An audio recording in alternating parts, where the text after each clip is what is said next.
Aldi Taher bukanlah satu-satunya artis yang meramaikan konstelasi politik 2024. Setidaknya ada 62 bacalek berlatar belakang sebagai artis dan komedian. Namun ada anggapan artis dan komedian masuk dunia politik hanya sebagai vote getter belaka. Benarkah popularitas adalah satu-satunya modal yang mereka miliki? Inilah sudut pandang pertarungan para pesohor.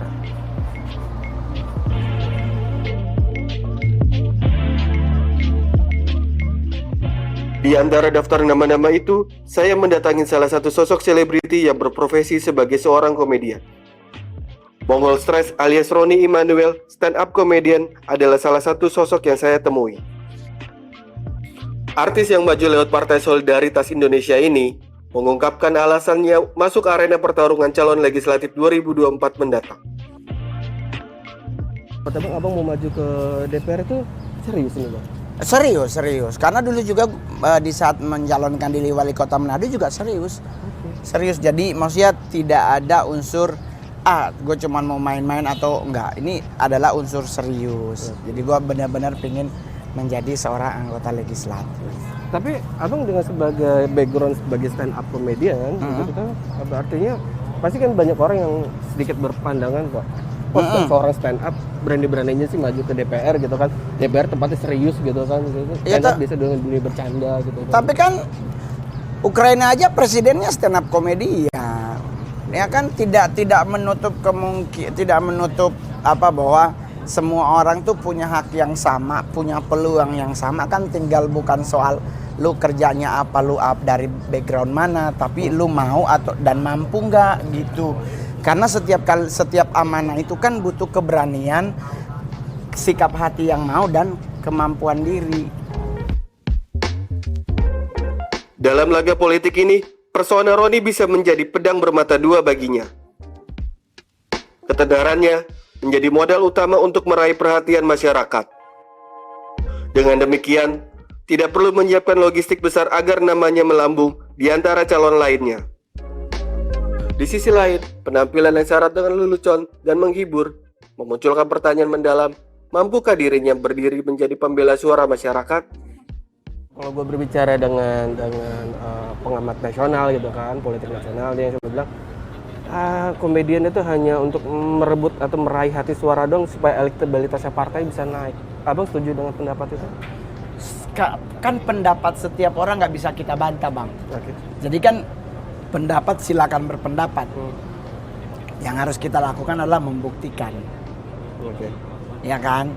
Kita nggak bisa ngelarang orang, pelawak mau jadi apa sih gitu-gitu. Ya kita buktikan aja pelawak akan jadi apa dengan kita menjadi bukti. Kalau orang nanya, terus kalau nggak kepilih lu gimana ngol? Ya gue tetap seniman kan. Gue akan tetap stand up. Om Eko Fatrio anggota legislatif juga tetap di saat dia udah nggak, dia juga punya PH sendiri. Dia juga menjadi host lagi. Yang nggak seniman tuh semuanya bisa kok, bahkan kalaupun akhirnya udah nggak ada job benar ya kita mungkin jadi dukun ya.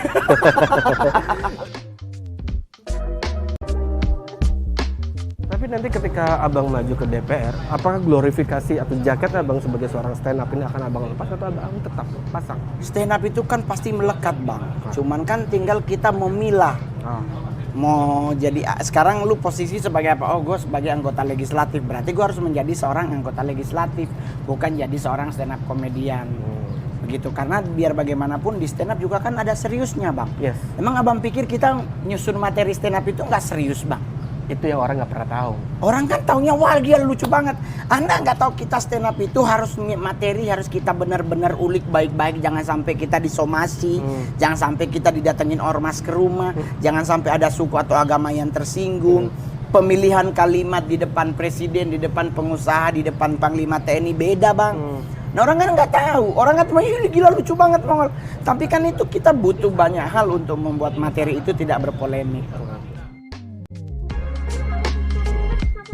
Rasa seorang stand up comedian itu adalah memberikan satir terbaik dalam melakukan kritik gitu kan. Ya. Artinya ada keresahan apa seorang stand up maju ke DPR? Apakah satir-satir selama ini nggak pernah didengar lagi gitu? Nah justru kan dengan itulah yang Mongol selalu bilang bahwa stand up comedian itu menyusun materi itu kan karena dari dirinya resah. Iya.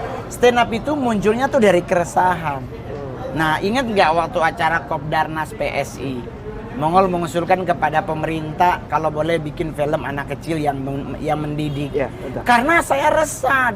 Anak saya disuruh nonton film Dora, yang gua nonton selama 8 tahun gua belum pernah lihat Dora tidur siang. Kerjaannya selalu kelayapan, dia kemana nanya ke siapa. Itu kan salah satu keresahan kita. Nah, tapi kita bawa dalam bentuk komedi. Ya kan?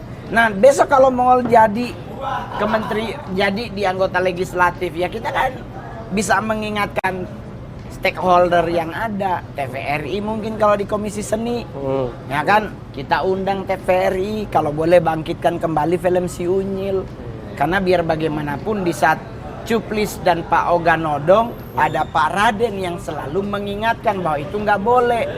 Jadi ada didikan moral yang dikasih oleh film Si Unyil dibandingkan Marsha and the Bear. Nah, apakah nanti di saat di sidang nanti dengar pendapat juga akan ngelawak? Ya kita lihat situasi, karena mohon maaf kalau kita terlalu tegang di saat melakukan sesuatu nggak akan pernah jadi. Bukannya maju dengan tangan kosong, kepada saya, Roni pun memaparkan strategi serta target untuk bisa duduk di kursi DPR nanti. Pengalamannya dalam kontestasi sebelumnya membuat Roni cukup percaya diri, mengumpulkan suara untuk mencapai kemenangan. Abang targetin suara berapa untuk bisa lolos? Kan kalau untuk lolos DPR RI, belajar dari Hillary Brigita Lasut dari Partai Nasdem, anggota DPR RI termuda, kan itu kurang lebih 75.000 suara. Yes. Ya kan? Nah, dengan kondisi 75.000 suara, kan Mongol tahu, otomatis Mongol kan akan ke dapil Sulut 1. Sulut 1. Itu berarti kan dapil kepulauan dan kota Manado. Nah, itu kan jumlah penduduk nih, contoh Bang, 2 juta sekian 2 juta total pemilih. Nah, kalau dia 70.000, perhitungannya Mongol, saya sebagai orang Sanger, jumlah penduduknya 200.000, 10%-nya, Talaut 10%-nya, Sitaro 10% atau 20%, nyampe Bang kalau 75.000. Kan udah hitung, udah mapping. Kalau bicara tim data, lu berarti udah punya data elektabilitas diri lu? Punya. Kita dapatnya dari KPU, dari Kementerian Dalam Negeri, dari door to door. Jadi jumlah pemilih kalaupun margin errornya paling cuma 1%. 1%. Karena kan kita datengin ke rumah-rumah. Door to door. Ya. Bukan hanya bicara strategi, menyoal ongkos politik pun, Roni tidak main-main. Ia pun menyebut angka yang disiapkan demi melancarkan jalan menuju Senayan. Ada anggapan untuk maju DPR itu ongkos politiknya berat dan besar Besar, ya. Abang udah menyiapkan hal itu? Udah.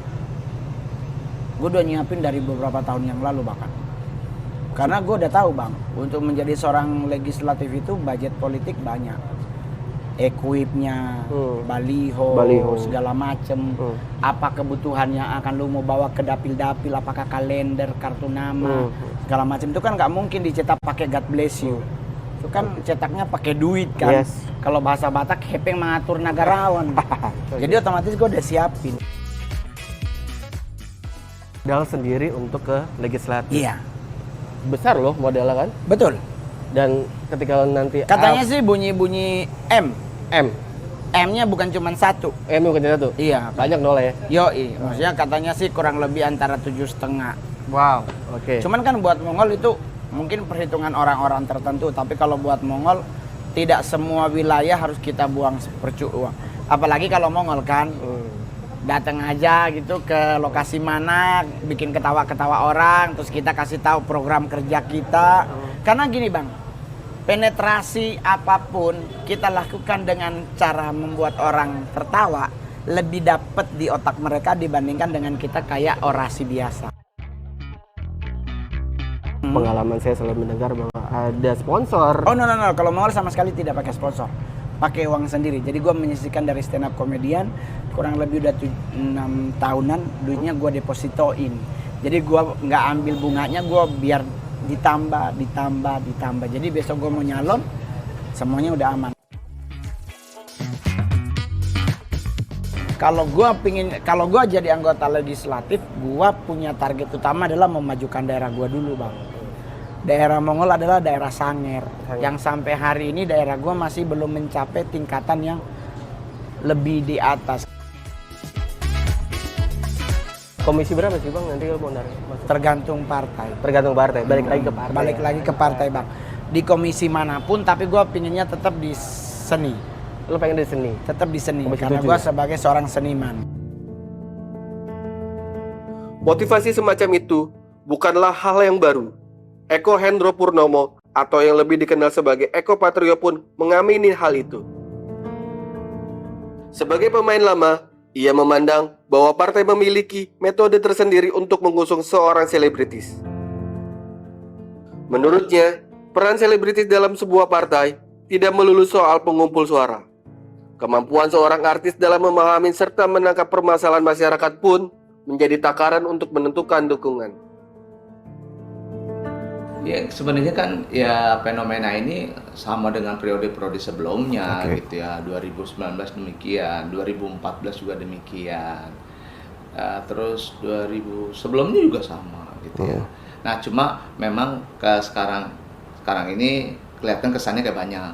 Semua apa namanya partai-partai politik memanfaatkan teman-teman pekerja seni untuk vote getter ataupun untuk meraih suara gitu ya. Tapi tercatat juga 2019 tuh kalau nggak salah kurang lebih ada 91. Ada 91 artis tuh banyak tuh. Artis ya, 91 artis. Pekerja seni lah. Bekerja seni. Yang terpilih hanya kurang lebih 14. Yes. Berbicara partai, banyak anggapan bahwa yang menilai teman-teman komedian atau artis yang maju ke caleg itu hanya dimanfaatkan oleh partai untuk sebagai perebut suara doang. Mas mengakuin hal itu atau Mas punya opini yang berbeda? Iya, jadi kan ngimpi partai kan beda-beda gitu ya. Ada yang idealis adalah kalau lu punya kemampuan full segala macam, ngerti permasalahan masyarakat segala macam, ya dia bukan sebagai vote getter dong. Artinya dia ya caleg bakal menjadi anggota legislatif yang mumpuni karena sudah mengerti permasalahan-permasalahan yang ada di lapangan, dalam hal ini di daerah pemilihannya. Tapi kalau cuma sekedar ini cost-nya buat kampanye, karena lu di TV duitnya begini ya, ini gua ganti sekian juta, gini, pokoknya lu turun-turun aja ya. Nah, itu sebagai vote getter. Jadi kembali lagi ke artisnya juga. Artisnya mau diarahkan sebagai apa? Apakah mau jadi vote getter aja? Berarti hitung-hitungannya harus kenceng kan? Hitung-hitungan kenceng ya udah. Kalaupun terpilih nanti kamu harus PAW ya untuk memberikan kepada yang di bawahnya kalau menang. Ada tuh janjian seperti kayak gitu. Untuk vote getter. Ya untuk vote getter. Artinya dia hanya sebatas ya udah, gue sebagai vote getter aja. Terpilih tidak terpilih, pokoknya gue udah dibayar.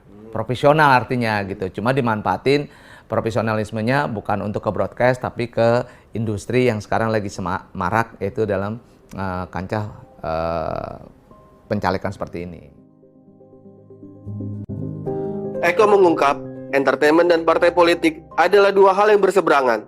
Untuk itu, ia menggarisbawahi hal-hal etik yang perlu dipahamin oleh para pemain baru.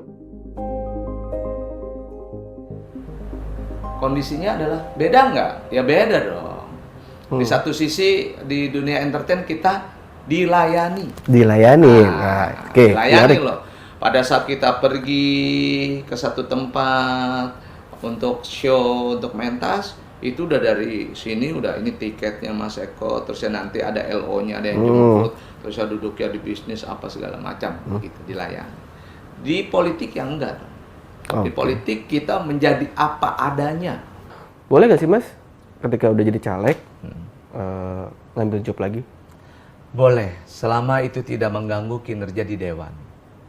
Artinya ya profesional. Kalau di sini kan mengabdi nih di dewan.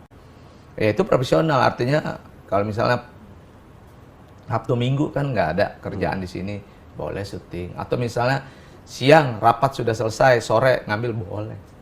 Kayak misalnya saya jadi bintang tamu kan juga pernah gitu ya, bintang tamu. Terus jadi ya macam-macam kan, jadi bintang tamu, jadi apa, diundang segala macam. Teman-teman di luar entertain juga kan diundang juga, debat politik apa segala macam. Boleh nggak? Ya boleh. Sama kan, cuma panggungnya yang berbeda. Tapi kalau di dalam sini kan kita bisa bukan hanya kritik, saran, tapi di situ ada ide, ada gagasan dan sebagainya yang tentunya akan ya tadi mungkin pada saat di entertain gue ini cuma ya udah show, mentas, dapat duit, udah jalan-jalan sama keluarga, udah itu aja tuh batasannya. Nggak ada lagi. Tapi pada saat di sini tuh kita ketemu sama masyarakat banyak. Walaupun orang nyinyir kayak apapun juga, tapi gue merasa ya wajar Eko udah di dalam. Justru karena di dalam akhirnya gue merasa gue banyak manfaat. Jadi buat gue ya udah, ya mungkin setiap manusia punya jalannya sendiri-sendiri gitu. Gue sih ya udah gue mau di dalam. Gue yang penting bisa bermanfaat, gue nggak perlu juga teriak-teriak segala macam. Ya udah teriak-teriak ada jatahnya semua ada jatahnya. Nggak mungkin Eko Patriot teriak-teriak gitu segala macam. Wah, ya udah sesuai jalurnya. Gue di Badan Anggaran, misalnya gue di Komisi 6, ya udah menyikapi, menyiasati, terusnya mengkritisi kebijakan-kebijakan Kementerian BUMN apa segala macam. Tapi kan gini loh, ini menarik Mas. Tapi kan ada juga orang yang jadi artis, sorry, bukan mau merendahkan atau bagaimana, tapi ada juga orang-orang yang punya mimpi masuk jadi caleg, ya kan? Gue ngeluarin duit banyak, gue berharap modal gue balik. Ini pemikiran-pemikiran kayak gitu. Nah, pemikiran kayak begini, gini loh. Jadi artinya bahwa di DPR itu jangan lihat memang sebatas itu. Tapi kan dia punya jaringan pertemanan yang luas. Kebetulan saya punya bisnis, ya kan? Nah, bisnis saya di dunia entertain. Saya punya production house, saya punya manajemen artis, terus saya punya juga kargo, gitu ya. Artinya selama itu profesional, selama itu bertanggung jawab, ya udah. Jadi dapat rezeki dari situ, gitu loh. Kalau balik modal sih udah pasti enggak deh. Bagi Eko, ketenaran yang dimiliki bukanlah faktor utama yang menentukan. Apalagi ada skema-skema pemilihan yang membatasi kelebihan itu. Maka, Eko mengaku merawat kepercayaan masyarakat adalah modal nomor 1 yang perlu ia jaga. Iya, itu ada effort tersendiri tuh. Oke. Karena muka udah dikenal. Tapi pada saat pencoblos kan nama beda kan juga aneh juga. Udah gitu di pencoblosan, di surat suara, nggak ada foto. Nggak ada foto. Kecuali DPD ya. DPD. Nah, perwakilan daerah tuh ada fotonya. Misalnya Emilia Contessa, ada tuh gede gitu lah. Tapi Eko Hendro Purnomo nggak ada fotonya, tulisan aja udah. Tulisan Eko Hendro Purnomo. Siapa nih menteri siapa nyalek di sini? Mantri siapa ini gitu, kayak gitu. Ya udah itu ada effort tersendiri. Ya itu yang tadi, nih ketemu. Dan itu nggak bisa. Ditouching hatinya, disentuh hatinya, baru dia tergugah untuk memilih. Kalau coba gembar-gembar di TV, apalagi di medsos, mohon maaf ya, tidak merendahkan daerah gitu loh. Buat gua kalau medsos sih udah kota-kota besar aja belum tentu semuanya ngelihat yang namanya media sosial, apalagi daerah. Yang daerah itu adalah face to face. Lihat wajah, sentuh hatinya, say hello, salaman, segala macam. Mereka sangat senang. Dan itu gua lakuin di daerah kemana tuh hampir 3.500 titik rumah. Wow. Modal politiknya gede dong. Nah, itulah artinya buat saya tadi. Kalau orang tidak merawat daerah pemilihannya, cost-nya menjadi besar. Oke. Cost yang paling terbesar adalah yang tadi. Kenapa partai politik mau ngambil teman-teman pekerja seni? Karena dia udah punya modal dasar dan cost-nya jadi murah. Keterkenalan. Keterkenalan kan ada. Jadi orang nggak perlu yang bikin. Kalau selama ini kan harus bikin billboard, spanduk, udah macam-macam keterkenalan ya kan. Kalau ada yang punya uang banyak pakai yang namanya tim survei apa segala macam, tim riset segala macam. Kalau teman-teman kan udah punya. Nah, kembali lagi buat saya itu harus dirawat. Nah, saya dibilang tadi cost-nya besar dong. Iya, kalau dia tidak merawatnya. Dia kalau tidak berkomunikasi dengan daerah pemilihannya. Tapi kalau dia sudah berkomunikasi, ini saya ngomong yang udah jadi ya. Gini. Dia harus dirawat. Selama dia 5 tahun, udah apapun keinginan masyarakat di daerah pemilihannya, selama itu kita bisa bantu, ya kita bantu. Kalau Mas Eko sendiri di 2024 ini dengan waktu 3 bulan udah nyiapin ongkos politiknya berapa, Mas? Kalau tanya ongkos politiknya berapa, nah itu karena saya udah rawat udah dari 4 tahun yang lalu, kosnya murah, sangat murah sekali. Mereka tuh udah, kita kalau ketemu masyarakat cuma diajak makan, diajak ngopi, itu mereka udah senang, serius. Jadi nggak pakai janji pilih saya, kalau saya kepilih nanti saya kasih ambulan. Itu kayak zaman dulu banget ya. Sekarang udah nggak ya? Udah nggak usah lah, masyarakat juga udah enak juga pakai visi misi janji-janji surga segala macam. Sampai ya udah, Mas Eko mau ngapain? Enggak, saya mau numpang makan aja di sini segala macam gitu. Kayak gitu aja, numpang makan segala macam. Ya udah. Jadi jangan terlalu Kaku ya. satu kaku, terus kedua janji-janji surga, udah ya masyarakat udah pintar. Serangan fajar perlu nggak? Kalau buat saya serangan fajar nggak perlu selama dia udah punya tim. Tak. Buat apa serangan fajar? Serangan fajar adalah tipe ciri khas orang yang nggak percaya diri pada saat hari H. Itu. Tapi kalau misalnya dia punya tim, punya jaringan segala macam, nggak perlu serangan fajar. Pengamat politik Universitas Al-Azhar, Ujang Komarudin memiliki dalil lain dalam melihat fenomena politik ini. Menurut Ujang, terpikatnya para selebriti masuk ke ruang politik dilatar belakangin oleh faktor eksistensi. Ketika dunia berubah, dunia komedian pun berubah. Dunia keartisan pun berubah. Dunia saya juga dosen juga berubah. Karena pas faktor disrupsi. Oleh karena itu saya melihat eksistensi diri artisnya harus dijaga. Nah, mana tempat yang paling pas untuk menjaga eksistensi diri itu? Ya maka parlemen menjadi salah satu jalannya. Kalau di parlemen masih bisa kritis, masih bisa menyuarakan pendapat gitu ya, baik dalam konteks mengkritik diri sendiri maupun dalam konteks mengkritik pemerintah. Karena begini, perubahan yang begitu besar di dunia politik ya, termasuk di Indonesia dan di dunia, itu membawa perubahan pada setiap individu, termasuk pada dunia artis khususnya para komedian itu. Maka misalkan kalau mereka tidak bisa jualan, susah untuk bisa misalkan ya berbisnis. Mereka juga misalkan tidak bisa membangun karir di dunia pendidikan, maka agak sulit di situ mereka untuk bisa eksis. Nah, yang memungkinkan untuk mereka bisa eksis adalah kelihatannya jalur politik itu, karena jalur politik itu jalur yang dianggap mudah ya dalam konteks ya menjaga eksistensi mereka itu. Maka jalan menjadi anggota DPR itu yang mereka harus lalui begitu. Tapi ketika mereka beralih ke politik kan harus belajar. Ini dunia ketatanegaraan. Ini dunia kebijakan. Ini dunia pemerintahan yang berbeda dengan dunia sebelumnya.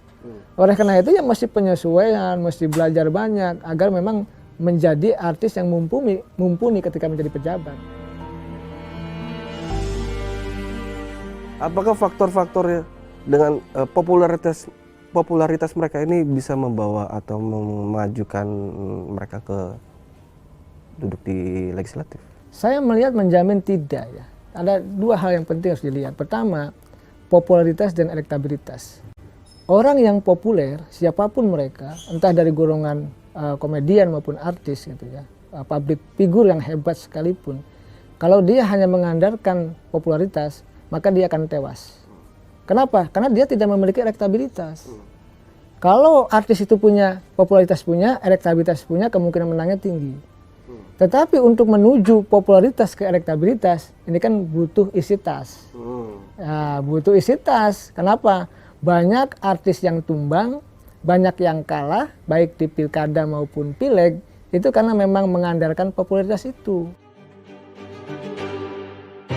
Siapapun yang memasang namanya dalam kertas suara nanti, memiliki hak yang sama untuk memenangkan hati para pemilihnya. Baik pemain baru maupun pemain lama, bisa menjadi orang yang diandalkan dalam parlemen. Kuncinya,